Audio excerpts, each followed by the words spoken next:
to understand all the chaos in the world,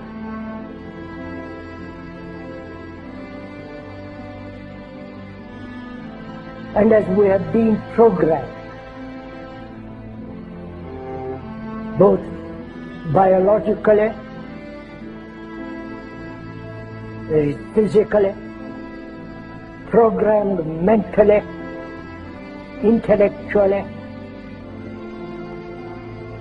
one must be aware of this being programmed like a computer. The Quran says you are busy piling up, calculating, developing your careers, your money, your occupation, your wealth, until you visit the graves. Think about it. When was the last time that you went to a funeral? What was the demeanor? Were the people cracking jokes? Were they dancing? Were they clapping and singing songs? No. Silence. Why? Because every person that walked in that room, seeing that person stretched out, the first thing they thought about was not the person. The first thing they thought about was that one day, this will be me. A crisis which the politicians can never solve, because they are programmed to think in a particular way.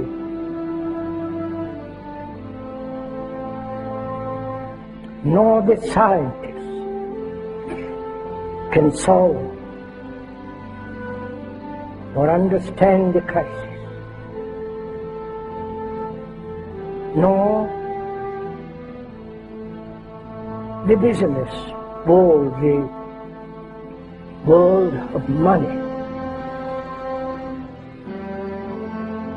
You have meddled with the primal forces of nature, Mr. Beale, and I won't have it! Is that clear? You think you merely stopped a business deal? That is not the case. The Arabs have taken billions of dollars out of this country, and now they must put it back. It is ebb and flow, tidal gravity. It is ecological balance. You are an old man who thinks in terms of nations and peoples. There are no nations. There are no peoples. There are no Russians. There are no Arabs. There are no third worlds. There is no West. There is only one holistic system of systems.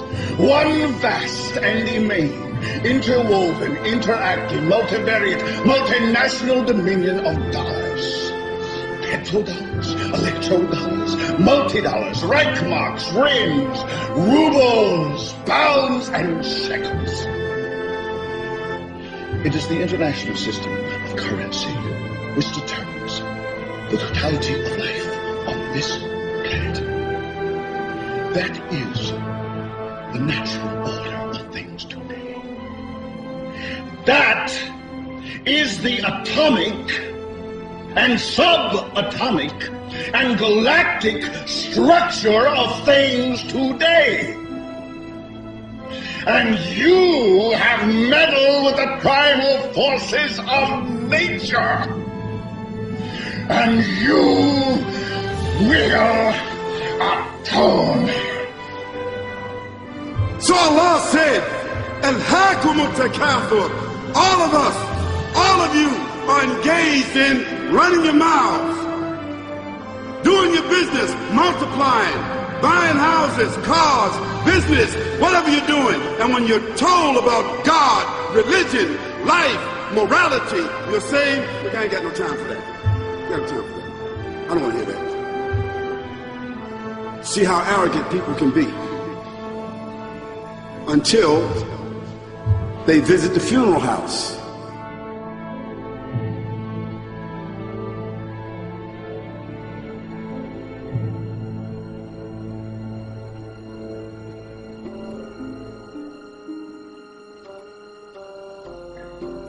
So unless one is very, very serious, not flippant, not casual, but is concerned with the whole of humanity. And to understand this human behavior, human thought that has brought us all to this point. And you say to yourself, is that it? I mean, 50, 60 years, scraping, struggling, scheming, lying, stealing, fornicating, jumping up and down, begging, working, and this is the end of it? I mean, is this what's going to happen to me? Are they going to be dropping me into a hole in the ground? A hole in the ground.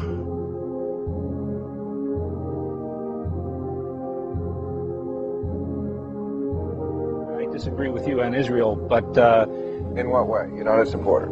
I hope Israel flourishes. I just don't think it's worth an American life or an American dollar.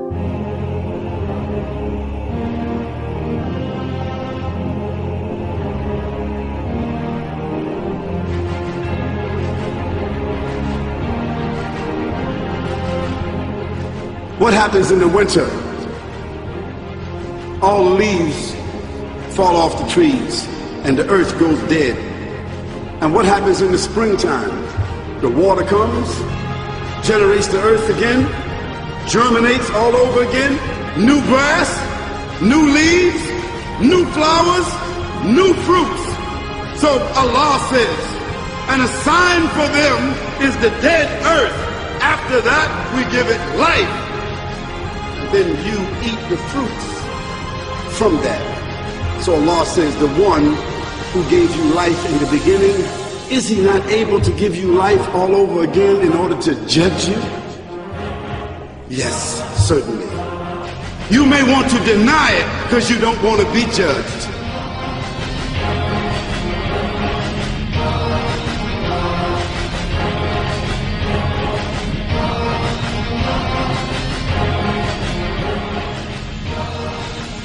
And we said, and to us this living, which is misery, is we accept. If we didn't accept this existence as misery, then life and death are the same movement. Like love, death, and living are one. One must totally die to find what love is. And to go into this question of what is death, what lies beyond death, whether there is reincarnation, whether there is a resurrection, for all that becomes rather meaningless if you don't know how to live. We now are a nation known to start war. We feel compelled because of our insecurity that we have to go over and attack these countries to maintain our empire. We have over 700 bases, we're in 130 countries, and we're talking about bombing Iran.